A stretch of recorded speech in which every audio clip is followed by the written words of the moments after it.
Hello students, welcome to CUET Hindi medium channel. मैं Roshan sir एक बार फिर से आप सभी का स्वागत करता हूँ। हम आज से एक नया सीरीज शुरू कर रहे हैं जो आप सभी स्टूडेंट्स के एग्जाम की प्रिपरेशन को और बेहतर बनाने में काफ़ी मददगार साबित होगा। इस सीरीज का नाम है 100 सवाल बेमिसाल। इस कंप्लीट सीरीज में मैं आपको 100 सवाल कराने वाला हूं जो कि फिजिक्स क्लास 12th के होने वाले हैं और स्पेसिफिकली यूपी और बिहार बोर्ड के स्टूडेंट्स के लिए बहुत ज़्यादा इंपॉर्टेंट सवाल होंगे। इस पूरी वीडियो को देखने के बाद आपके फिजिक्स में क्लास 12th के जितने इंपॉर्टेंट चैप्टर्स हैं उन सभी के इंपॉर्टेंट क्वेश्चंस आपको तैयार होते हुए नजर आएंगे। आज हमारा इस पूरी सीरीज का पहला एपिसोड है, यानी कि इस वीडियो के जरिए हम चैप्टर 1 यानी कि विद्युत आवेश, वैद्युत क्षेत्र और विद्युत द्विध्रुव के बहुत सारे इंपॉर्टेंट क्वेश्चंस करेंगे। इसी तरीके से एपिसोड 2 में, दूसरे चैप्टर के, एपिसोड 3 में तीसरे चैप्टर के, इस तरीके से सभी चैप्टर के मोस्ट इंपॉर्टेंट क्वेश्चंस आपके प्रैक्टिस हो जाएंगे और अपनी तैयारी बेस्ट आप कर पाएंगे। तो स्टार्ट किया जाए बच्चों। एक बार जल्दी से कमेंट सेक्शन में यस लिख के बताइए। स्टार्ट कर दें? ओके, तो शुरू करते हैं कहानी और पहला क्वेश्चन आपके स्क्रीन पे देते हैं। ये देखिए, सबसे पहला क्वेश्चन आपके स्क्रीन पे आ चुका और इसके लिए 4 ऑप्शंस आपको दिख रहे हैं। क्वेश्चन कह रहा है कि विद्युत द्विध्रुव आघूर्ण की दिशा किधर होती है। आप सभी स्टूडेंट्स को बस 5 सेकंड का टाइम मिलेगा प्रत्येक क्वेश्चन के लिए। फटाफट से कमेंट सेक्शन में लिखते जाइए और आगे बढ़ते जाइए। तो यहाँ पे 4 ऑप्शंस हैं, पॉजिटिव से नेगेटिव की ओर, नेगेटिव से पॉजिटिव की ओर कोई दिशा नहीं होती या इनमें से कोई नहीं। सबसे पहले बच्चों अगर अपन बात करें विद्युत द्विध्रुव आघूर्ण को हम P से प्रदर्शित करते हैं और P बराबर होता है Q इंटू 2L, यानी कि किसी भी विद्युत द्विध्रुव के, आप सभी जानते हैं विद्युत द्विध्रुव क्या होता है, एक निकाय होता है जिसमें एक -Q और +Q आवेश एक दूसरे से कुछ दूरी पर स्थित होते हैं। विद्युत द्विध्रुव आघूर्ण क्या है? इन दोनों आवेशों में से किसी एक आवेश का परिमाण और इनके बीच की दूरी के गुणनफल को हम विद्युत द्विध्रुव आघूर्ण कहते हैं। ये एक बच्चों सदिश राशि है। तो सदिश राशि है तो इसकी दिशा तो होगी। तो जब दिशा होगी तो ऐसी स्थिति में ये कथन सीधे गलत हो गया कि कोई दिशा नहीं होगी। इसके अलावा एक और चीज कि मैंने दिशा आपको बताते समय बताया था कि इसकी दिशा हमेशा ऋणात्मक आवेश से यानी नेगेटिव आवेश से पॉजिटिव आवेश की ओर होती है, यानी ऋण सिरे से धन सिरे की ओर होती है।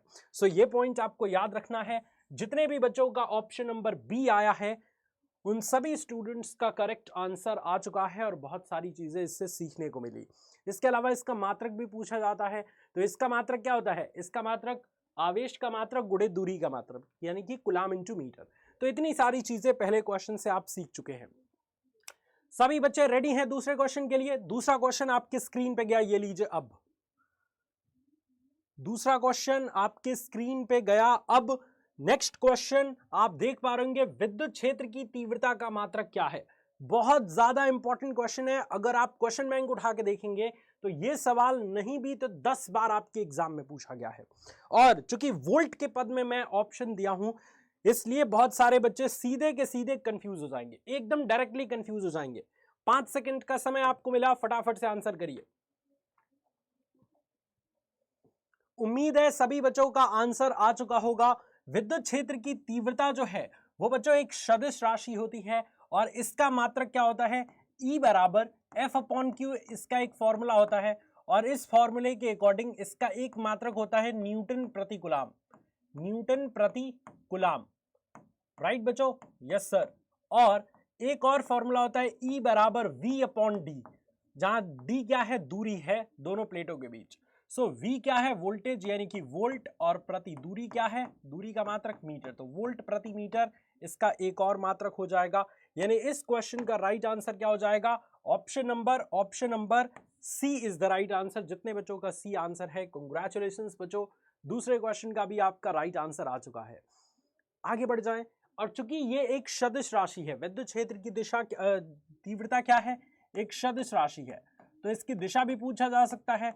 तो विद्युत क्षेत्र की तीव्रता यानी विद्युत क्षेत्र की दिशा हमेशा पॉजिटिव आवेश से नेगेटिव आवेश की ओर होती है।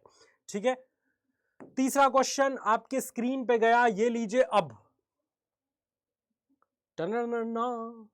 विद्युत क्षेत्र की तीव्रता की दिशा किधर होती है? पिछले क्वेश्चन में ही बता दिया है एक मोस्ट इंपॉर्टेंट बुलेट पॉइंट के तौर पे। तो इसको देखिए और आंसर दीजिए फटाफट से। 5 सेकंड में हट जाता हूं। विद्युत क्षेत्र की तीव्रता की दिशा किधर होती है? चूंकि ये एक बच्चों सदिश राशि है तो इसकी दिशा होगी, और मैंने क्या कहा था, पॉजिटिव से नेगेटिव की ओर। Option number A is the right answer. जितने बच्चों का ए आंसर आया है करेक्ट है। अगले क्वेश्चन की तरफ चले। नेक्स्ट क्वेश्चन आपके स्क्रीन पे आ चुका है और ऑप्शंस फटाफट से आ गए आपके स्क्रीन पे। पढ़िए क्वेश्चन। विद्युत क्षेत्र में विद्युत द्विध्रुव को किस कोण पर रखने पर बल आघूर्ण अधिकतम आएगा? आप सभी स्टूडेंट्स को मैंने बताया था, ये चार ऑप्शंस दे दिया गया है, 0, 90 डिग्री, 120 डिग्री, इनमें से कोई नहीं। मैंने आपको बच्चों एक चीज पढ़ाया था कि जब भी एक समान विद्युत क्षेत्र में किसी भी विद्युत द्विध्रुव को किसी कोण पर रखते हैं तो उस पर एक बल आघूर्ण उत्पन्न हो जाता है जिसका मान होता है टाउ बराबर पीई साइन थीटा। अब अगर हमें बल आघूर्ण का मान अधिकतम चाहिए यानी टाउ का मान मैक्सिमम चाहिए तो हमें क्या करना पड़ेगा? विद्युत द्विध्रुव को एकदम विद्युत क्षेत्र के लंबवत रख देना पड़ेगा। लंबवत रखेंगे तब इस पर जो है वो थीटा बराबर कितना हो जाएगा? 90 डिग्री। लंबवत रखेंगे तो क्या हो जाएगा? विद्युत द्विध्रुव आघूर्ण P और E के बीच का एंगल कितना हो जाएगा? 90 डिग्री। 90 डिग्री हो जाएगा तो PE साइन 90 डिग्री। साइन 90 का मान 1 होता है तो PE हो जाएगा। तो कितने कोण पे हो रहा है अधिकतम? तो 90 डिग्री के कोण पे हो रहा है अधिकतम। सो इस क्वेश्चन का राइट आंसर क्या हो जाएगा? One and only option number B.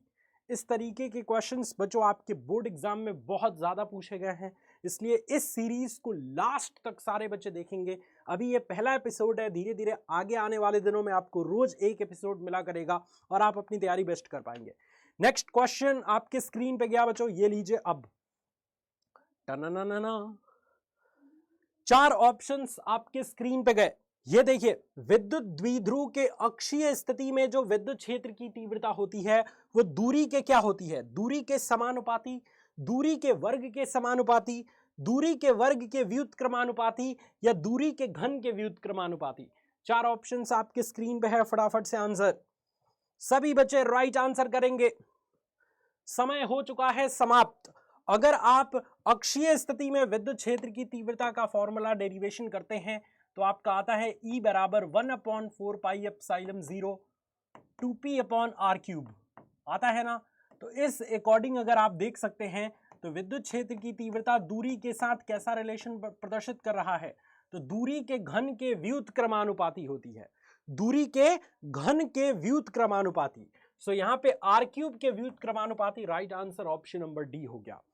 अगला सवाल आपके स्क्रीन पे, तैयार रहेंगे? ना अरे सर, बहुत तगड़ा तगड़ा क्वेश्चन लाए हैं आप तो। बहुत ही ज्यादा इंपॉर्टेंट क्वेश्चंस आए हैं बच्चों, और ये क्वेश्चन डायरेक्टली आपके एग्जाम में देखने को मिलेंगे। केवल इस वीडियो से 2 सवाल तो पक्के हैं एमसीक्यूज वाले तुरंत। अब इसी को हमने बदल दिया। विद्युत द्विध्रुव के, यहां पे मैं लिखना भूल गया, निरक्षीय स्थिति में, विद्युत द्विध्रुव के निरक्षीय स्थिति में विद्युत क्षेत्र की तीव्रता किसके समानुपाती होती है? दूरी के साथ क्या रिलेशन होता है निरक्षीय स्थिति में? जल्दी से फटाफट कमेंट सेक्शन में सारे बच्चे आंसर करेंगे एक साथ। तो इसका भी राइट आंसर क्या हो जाएगा? चूंकि निरक्षीय स्थिति की जब बात होती है तो विद्युत क्षेत्र की तीव्रता का फॉर्मूला होता है 1/4 pi epsilon 0 p upon r cube. kp upon r cube होता है ना? होता है कि नहीं? यस सर, होता है। सो इस क्वेश्चन का the right answer is option number D. आप सभी स्टूडेंट्स का उम्मीद है कि डी आंसर ही आया होगा। इस क्वेश्चन का क्या आया होगा बच्चों? डी आंसर ही आया होगा आप सभी स्टूडेंट्स का। और ये इस बात की पुष्टि करता है कि बहुत ही बढ़िया आप अपनी तैयारी कर रहे हैं। राइट। अब देखिए, बहुत सारे बच्चों को कंफ्यूजन हो सकता है, तो सीधे बना लीजिए ना। ये लीजिए, हो गया, ये एक विद्युत द्विध्रुव हो गया, इसका निरक्ष पॉइंट ये हो गया, ये मिला दिया इधर। -q आवेश के कारण +q आवेश के कारण तीव्रता इस बिंदु पर निकाल लीजिए। और जैसे ही आप निकालेंगे तो परिणामी जो तीव्रता होगी तो वो 2e cos थीटा हो जाएगी। cos थीटा का मान यहाँ से निकाल लीजिए। ये है L, ये है L बच्चों, ये है R, तो ये कितना आ जाएगा? √ में r² + l²। और अगर आप यहाँ पे तीव्रता निकालेंगे तो कितना आ जाएगा? 2 और गुणे 1/4 पाई एप्सिलॉन 0 और q बटा √ में r² + x² का होल स्क्वायर। तो ये हो जाएगा r² + l²। Under root cut गया और इनटू कॉस थीटा बराबर निकालेंगे तो ये अगर थीटा है तो कॉस थीटा बराबर आधार बटा कर्ण होता है, यानी L बटा अंडर रूट में R square plus L square. और अगर आप देखेंगे तो 2QL ये ऊपर हो जाएगा P और बटे में नीचे अगर देखेंगे तो R square plus L square to the power 3/2 हो जाएगा। 2 से 2 कट गया, आर क्यूब आ जाएगा। तो सिंपल चीज है बच्चों, कोई ऐसी चीज नहीं है जो आपको समझ नहीं आएगी, सारी चीजें आप आराम से यहाँ से डिराइव भी कर सकते हैं। इसके डेरिवेशन की कई वीडियोस मैंने बना रखी है, मेरी लाइव क्लासेस आप अटेंड कर सकते हैं, या फिर बहुत सारे तरीके से मेरे 7 बजे शाम को क्लास चलती है, 5 बजे चलती है। अगला क्वेश्चन के लिए सारे बच्चे रेडी हैं? Yes sir. अगला क्वेश्चन आपके स्क्रीन पे गया, यस आ चुका है। अगला क्वेश्चन आपके स्क्रीन पे है, उसके 4 ऑप्शंस आपके पास नजर आ रहे हैं। विद्युत क्षेत्र में किसी आवेशित कण पर लगने वाला बल कितना होता है? 4 ऑप्शंस बच्चों आपके स्क्रीन पे है, फटाफट से इसका राइट आंसर करेंगे। विद्युत क्षेत्र में किसी आवेशित कण पर लगने वाला बल कितना होता है? तो किसी भी विद्युत क्षेत्र में कोई भी अगर आवेशित कण है जिस पर आवेश Q है और विद्युत क्षेत्र का मान E है, तो ऐसी स्थिति में उस पर लगने वाला बल किसी भी विद्युत क्षेत्र में आवेशित कण पर जो लगने वाला बल होता है F, वो होता है QE के गुणनफल के, यानी F बराबर QE। इस क्वेश्चन का the right answer is one and only option number B. अगले क्वेश्चन के लिए सारे बच्चे तैयार हैं? Yes sir, okay. Next question आपके स्क्रीन पे गया और 4 ऑप्शंस आपके पास दिखाई दे रहे होंगे। क्वेश्चन पढ़िए ध्यान से। क्वेश्चन ये कह रहा है कि 2 स्थिर बिंदु आवेशों के बीच लगने वाला विद्युत बल समानुपाती होता है किसके? ये क्वेश्चंस आपको बेसिक लेवल के लग रहे होंगे जो सीयूईटी के स्टूडेंट्स हैं। तो सीयूईटी के स्टूडेंट्स को ये याद रखनी है कि ये बोर्ड एग्जाम के लिए सीरीज है और आपके लिए भी है, क्योंकि बेसिक से भी क्वेश्चंस पूछे जाते हैं सीयूईटी में। जितने टेबल वाले क्वेश्चंस होते हैं सब इसी से बनेंगे। सो दोनों स्टूडेंट्स के लिए काफी इंपॉर्टेंट है और बोर्ड वालों के लिए तो भयंकर इंपॉर्टेंट, यूपी बिहार वालों के लिए तो भयंकर इंपॉर्टेंट ये सीरीज होने वाली है। सो 2 स्थिर बिंदु आवेशों के बीच कौन सा बल लगता है मुन्ना? कूलाम का नियम। कूलाम का नियम लगता है और कूलाम के नियम में जो आपको मैंने बताया था कि जो लगने वाला बल है वो आवेशों के गुणनफल के समानुपाती होता है और उनके बीच की दूरी के वर्ग के व्युत्क्रमानुपाती होता है। क्वेश्चन में क्या कह रहा है? विद्युत बल समानुपाती किसके होगा? सो समानुपाती एक ही चीज के होगा बच्चा, वो है आवेशों के गुणनफल के, क्योंकि आवेशों के बीच की दूरी के तो व्युत्क्रमानुपाती होता है। So the right answer of this question is option number ए। अगले क्वेश्चन के लिए तैयार हैं? Yes sir. अगला क्वेश्चन आपके स्क्रीन पे गया, अरे सर म्यूजिक भी डाल दिए क्या आप? बच्चों म्यूजिक मैं ही बना दे रहा हूं, ठीक है। अगला क्वेश्चन, त्वरित आवेश उत्पन्न करता है। 3 चीजें बच्चों बताई थी मैंने। कोई भी स्थिर आवेश सिर्फ विद्युत क्षेत्र उत्पन्न करेगा, एक समान गतिमान आवेश विद्युत क्षेत्र और चुंबकीय क्षेत्र दोनों उत्पन्न करेगा, और त्वरित आवेश क्या उत्पन्न करेगा? 3 चीजें, विद्युत क्षेत्र भी, चुंबकीय क्षेत्र भी और विद्युत चुंबकीय तरंगे, तीनों। यानी कि इस क्वेश्चन का the right answer is option number D, ये सभी। अगले क्वेश्चन के लिए रेडी हैं सारे बच्चे? Yes sir. अगला क्वेश्चन आपके स्क्रीन पे जाता हुआ, ओके, और इसके 4 ऑप्शंस आपके स्क्रीन पे गए। ये लीजिए, बताइए आंसर फटाफट से। क्वेश्चन ये कह रहा है कि एक समान विद्युत क्षेत्र में एक इलेक्ट्रॉन विद्युत क्षेत्र के लंबवत प्रवेश करता है, तो उसका पथ कैसा हो जाएगा? जल्दी से कमेंट सेक्शन में बताइए फटाफट। उम्मीद है कि अभी तक सारे बच्चों का बिल्कुल राइट आंसर आ चुका होगा और बिल्कुल राइट आंसर है ऑप्शन नंबर ए।